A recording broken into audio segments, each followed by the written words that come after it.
Hey guys, so this is part 3 of our shoulder health and mobility series.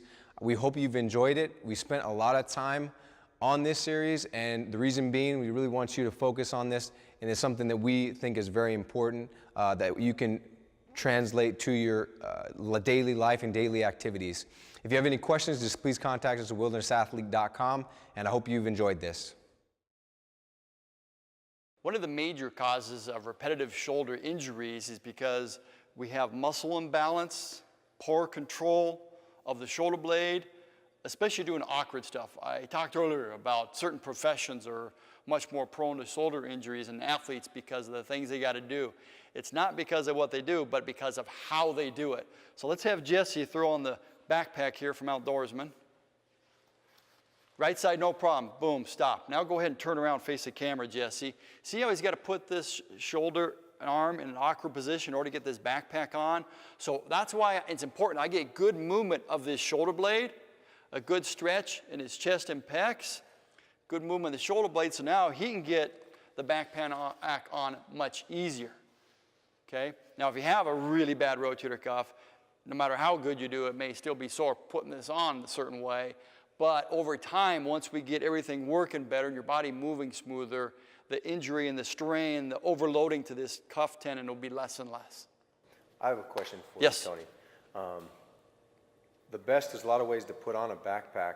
What's the best way if you had to put on a backpack or any pack on repetitively, what would that be? Okay, there's a lot of tricks I've seen different people use, and some can really work well. I've had some people put it on the ground or on a rock, and they kind of do both arms at the same time.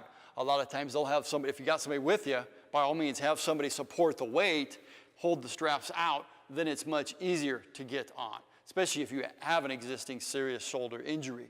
But otherwise, just get your shoulder blade and torso moving better so the arm does not have to crank so far back. Right.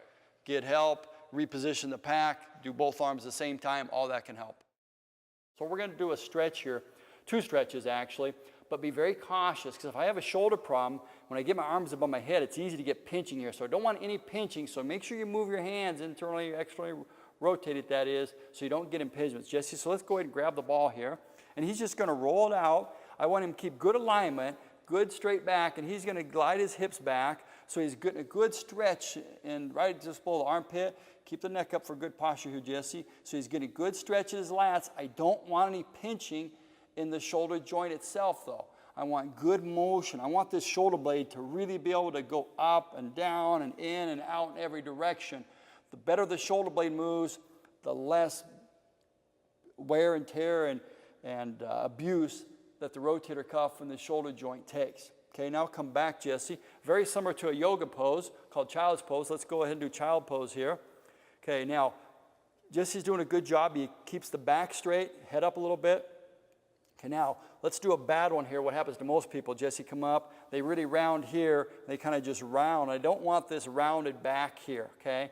So now get that little pelvic rock, good stretch in the middle back. So he's getting a good stretch in his middle back here. I'm giving a little bit extra stretch. He's getting good lengthening here, good scapular motion. Shoulder blades are gliding up. I want no impingement here. He can slide, get a little bit of glute stretch. Great for the body. Okay, that's good, Jesse. Do a few stretches like this. He might do this 3 times a week. He might do it 5 times a week. Hold it for like a minute each. Do a couple of them, up to at least 3 or 4 reps. Can you tell I'm just super flexible? Not bad. Not bad for a football player.